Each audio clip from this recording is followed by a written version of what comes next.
Olá, estamos aqui novamente trazendo hoje uma pergunta muito interessante. Depois de Jesus na cristandade e no cristianismo nascente, qual foi a figura mais controvertida e menos amada?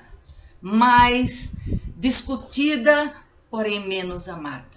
Quem foi o homem que realmente criou o cristianismo no modo como nós o conhecemos hoje, excetuando algumas modificações?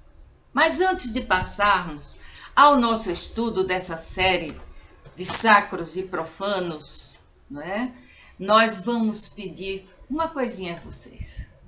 Inscrevam-se no nosso canal, deem força a ele para que estejamos no ar.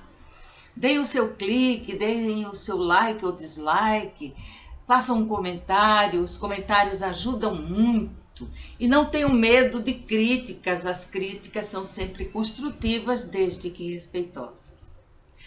Bom, mas então vamos chegar em Paulo. Que figura, minha gente! Vocês sabem, eu não simpatizava muito com ele. Aliás, continuo sem simpatizar muito com ele. Prefiro Pedro.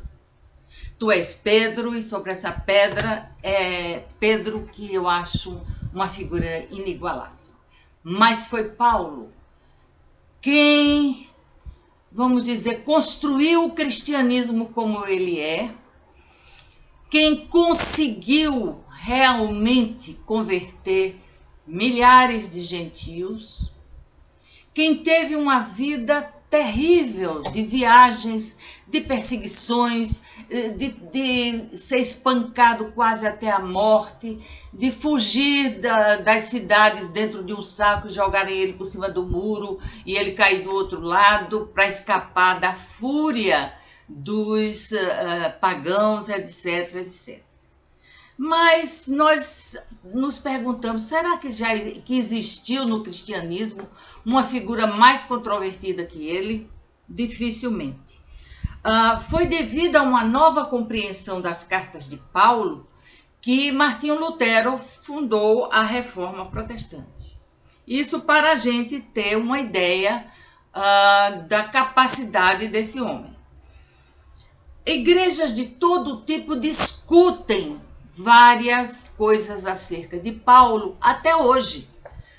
Porque, vejam, algumas dizem, ensinamentos dele, né? Algumas dizem que vem de Paulo a insistência em seus textos de proibir as mulheres que sejam ordenadas presbíteras, que possam funcionar como presbíteras, dando a comunhão, etc. e tal. Ao passo que outras dizem que não foi ele. Vem algumas igrejas dizendo que a condenação à homossexualidade vem de Paulo de maneira muito rigorosa, e outras dizem que não. E assim vai surgindo, é como um quebra-cabeça, em que uma peça se ajusta, outra não. E isso porque nós temos fontes muito fortes sobre Paulo. Agora veja bem uma coisa. Por outro lado, houve grupos de cristãos que detestavam Paulo, não queria nada com ele, como se viu na epístola de Pedro a Tiago. Nessa epístola, Pedro diz claramente: o homem, acerca de Paulo, o homem que é meu inimigo. Porque Paulo, quando se converteu, ele se tornou obsessivo, um obsessivo positivo, porque ele queria difundir a palavra de Jesus, que ele não conhecia, que ele foi formando e não haviam textos. Os evangelhos não haviam sido escritos. Ele escutou o que contavam a ele e o que ele disse que Jesus falou com ele na estrada de Damasco, quando ele teve um ataque, que hoje os historiadores dizem ter sido um ataque epilético, uma vez que ele tinha esses ataques, e que durante a convulsão ele caiu do cavalo, bateu a cabeça e teve essa visão. Ocorre, porém, que Paulo não achava que havia sido uma visão, mas sim que Jesus tinha estado em corpo diante dele e dito a ele que ele tinha a missão de converter os gentios. Por isso que ele é chamado o apóstolo dos gentios. Ele raramente ia a Jerusalém. E depois da conversão dele, quando eu termino essa visão, para mim uma visão, ele está cego, provavelmente um trauma da pancada. Mas Jesus tinha dito a ele que fosse a Ananias, na cidade onde ele ia, e que lá Ananias faria uma cura e o batizaria. E ele vai e acontece tudo como Jesus supostamente lhe disse. Mas vejam bem que ele vai se apossando sem, vamos dizer assim, sem nenhuma convicção maior do que a sua própria, de postos que eram dos verdadeiros apóstolos de Jesus, os 12 apóstolos. 13 com Maria de Madalena. Ele seria o 14º, mas ele não tinha humildade. Ao contrário, ele ficou se achando dono da verdade em torno da palavra de Jesus, do que Jesus havia dito, etc, etc.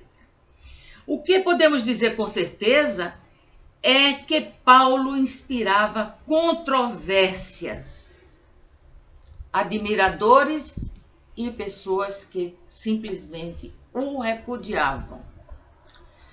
Agora vejam bem, haviam muitas histórias sobre ele, muitas lendas, muitas interpolações, muitas falsificações.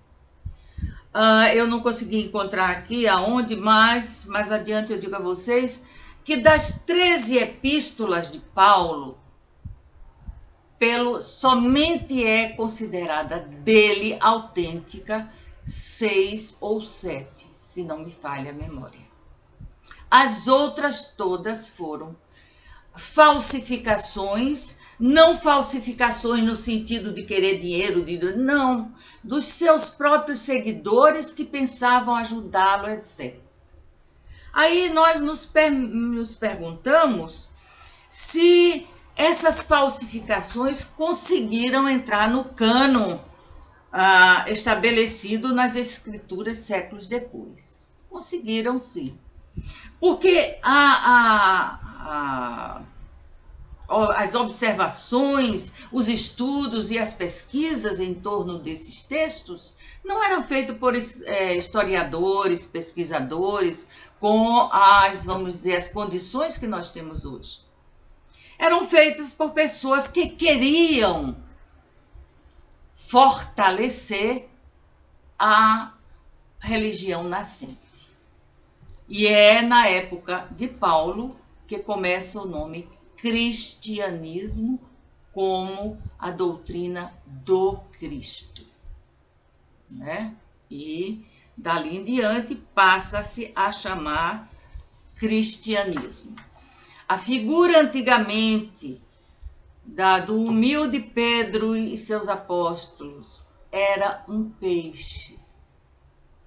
Era um peixe que eles, para se identificarem, desenhavam na areia. Mas depois que Constantino se tornou cristão, isso mudou para uma cruz.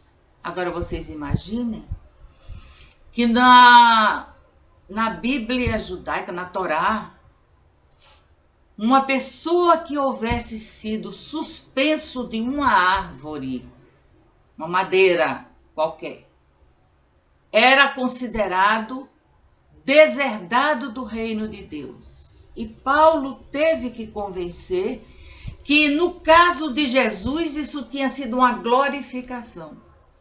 Não foi um trabalho fácil o dele, não é? Existem textos, por exemplo, muito antipáticos dele, mas que você entra em choque. Por exemplo, no capítulo 11 dos Atos dos Apóstolos, desculpe, ele vai dizer que as mulheres que oram na igreja e que profetizam devem fazê-lo com a cabeça coberta, o véu, como nós vemos hoje nas missas, porque o catolicismo é judaico-cristão, ou cristão-judaico, enfim. Isso ele diz no capítulo 11. Mas no capítulo 14, 24, 1 de Coríntios, 1 a Coríntios, capítulo 14, versículo 24, 36, ele vai dizer, uma vez que as mulheres ele insiste em que as mulheres devem se conservar caladas nas assembleias, uma vez que não lhes é permitido tomar a palavra. Essa é apenas uma das contradições que são encontradas nas epístolas e também nos Atos dos Apóstolos. Então vamos adiante, e eu vou lhe dizer, quanto mais eu leio sobre ele, menos eu simpatizo. Não é nem pela descrição dele, porque ele é descrito em um texto aí, que um homem estava esperando por ele, que o marcado encontro numa estrada, e isso ele está nos Atos. E ele era baixinho, careca, de pernas arqueadas, as feições duras, não sorria. Então, para mim, não por ser baixinho, porque meu pai era bem baixinho e era um docinho, um amor, mas pelo fato dele passar essa sensação de autoritarismo e de, como eu poderia dizer, de pessoa que não desiste e que não abre mão de nenhum ponto de vista seu por coisa nenhuma. E ele era assim, teimoso, muito teimoso. Mas ele foi um homem notável, porque ele não viveu para ele. Ele viveu para o cristianismo nascente. Ele acreditou que Jesus havia de fato ressuscitado em corpo e que Jesus havia com isso demonstrado que tinha vindo para o verdadeiro judaísmo.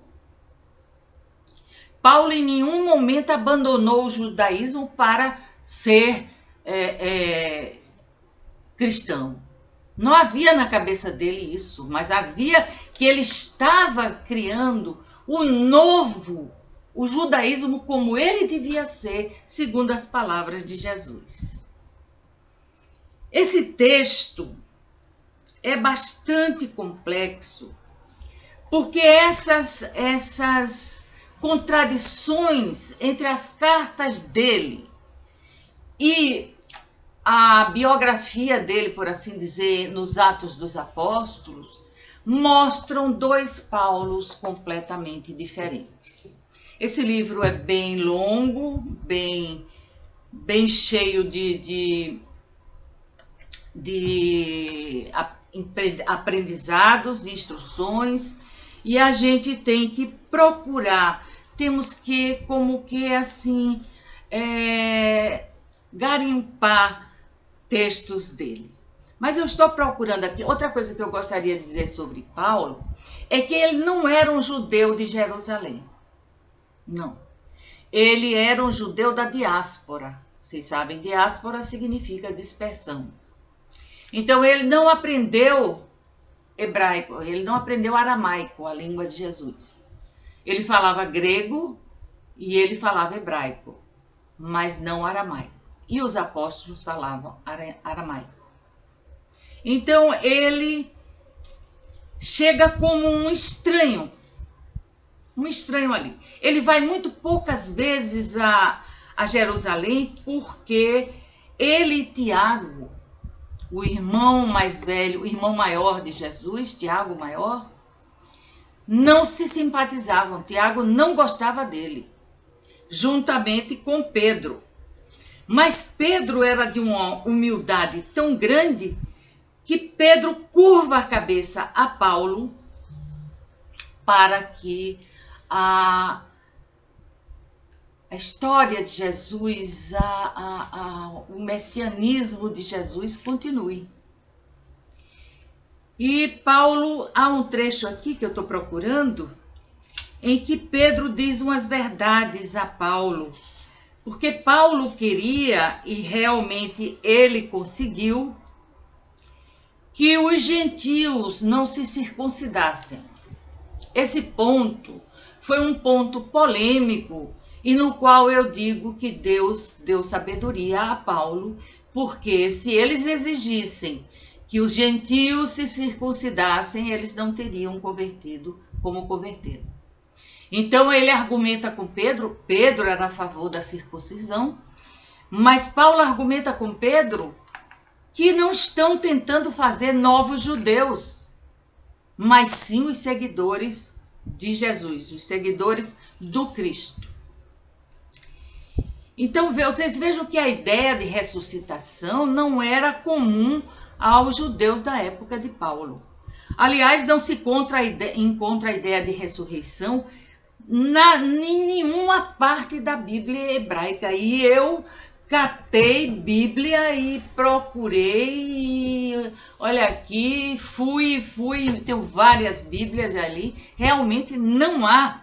A maioria dos autores da Bíblia hebraica achava que quando as pessoas morriam, ou deixavam de existir, ou simplesmente iam morar em algum tipo de mundo inferior, chamado Sheol. Essa era a crença. Então, Paulo tem essa visão adiantada, uma visão forte de que deve usar essa ressurreição de Jesus como a alavanca maior para converter os gentios, dizendo que Deus, ao fazer isso com seu filho, mostrou que essa era a verdade. E Paulo acreditava profundamente, a fé dele era inquebrantável. Ele enfrentava tudo, e olhem bem, eles não tinham apoiadores, para usar um termo mais moderno, não é? Não tinha ninguém que os sustentasse. Eles chegavam numa cidade, geralmente ele, mais dois, e eles armavam uma tendazinha. Paulo era tecelão, e ali eles começavam a fazer o seu trabalho para ganhar o dinheiro do sustento e, ao mesmo tempo, converter pessoas. Então, meu Deus, onde eu botei esse texto, onde Pedro dá tá aqui. Pedro e Paulo tiveram uma discussão em Antioquia, enfim. Bom, Paulo está nessa discussão enorme, querendo colocar todas as ideias que ele diz que veio de Jesus naquele momento em que os dois se encontraram na estrada de Damasco.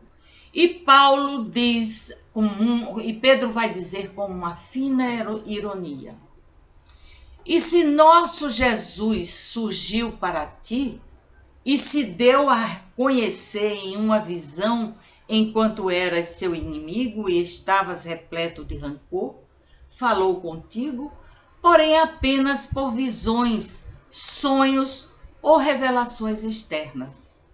Poderia alguém, no entanto, adquirir competência para ensinar só por ter uma visão?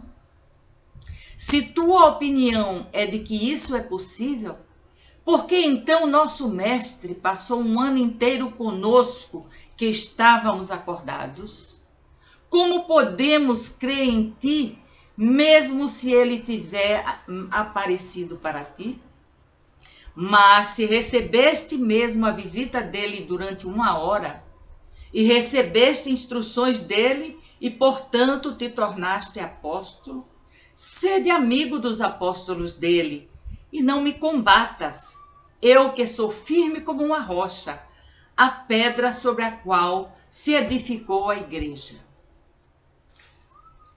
Pode-se imaginar o encerramento na igreja de Antioquia durante essa discussão. Pensas, diz Pedro, que estás certo porque vistes a Jesus por alguns momentos na estrada para Damasco? Eu passei anos com ele. Porque Pedro se ressentia do Paulo abarcou tudo, queria tudo. Era ele que tinha que fazer tudo. Viajou muito, sofreu muito. O importante dessa história maravilhosa de Paulo, porque é uma história maravilhosa, é a firmeza da sua fé. É o trabalho imenso que ele teve. Contam, não se sabe se são lendas, porque o próprio Paulo não relata isso.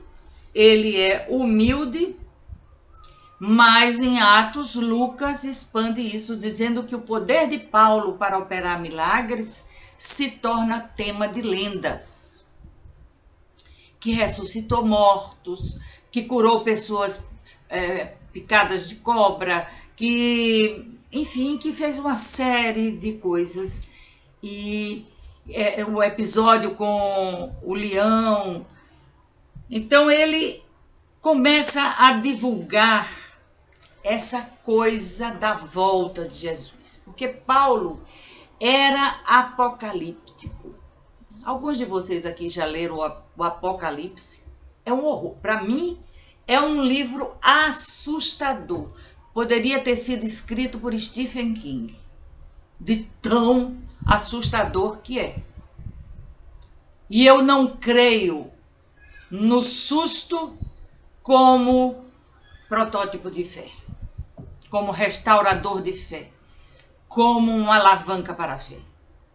Eu não acredito no medo com o propósito de converter e de tornar você melhor. Eu acredito no amor, no bem, nisso que lhe movimenta independente de fé, nisso que lhe movimenta em direção ao próximo, naquela ideia que não admite. Eu estava lendo outro dia um filósofo, Wittgenstein, não sei se estou pronunciando o nome dele correto, o Mateus Salvadori aí me perdoa, mas ele diz o seguinte, que se todas as pessoas do mundo estiverem bem, mas uma única não estiver, dói no coração dele. Ele não consegue admitir isso. Ele não admite. Então, Paulo era terrível com aqueles que erravam, que depois de convertidos erravam.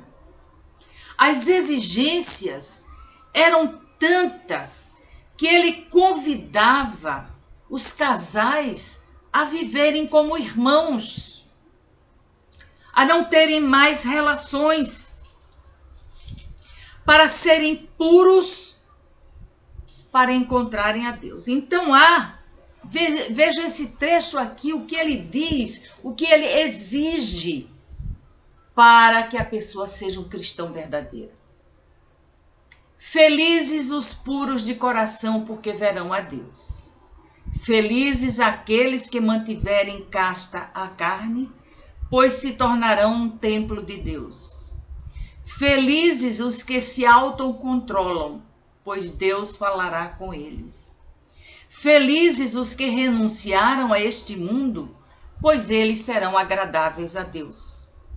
Felizes os que têm esposas, como se não as tivessem, pois serão herdeiros de Deus. Felizes são os que deixaram a casca deste mundo por amor de Deus, pois os julgarão os anjos e serão abençoados com um lugar à direita do Pai. Felizes são os corpos das virgens, pois eles serão agradáveis a Deus e não perderão a recompensa pela sua castidade. Pois a palavra do Pai será um ato de salvação consumado para elas no dia de seu Filho, e elas receberão o descanso eterno. Que seria da humanidade? Que seria das nossas pulsões supostamente dadas por Deus? Porque temos sexos? Porque temos desejos? Não apenas para multiplicar-nos. Isso está tão óbvio hoje. Mas sim para desfrutarmos de todas as coisas que nos foram concedidas por quem? Segundo dizem, por Deus.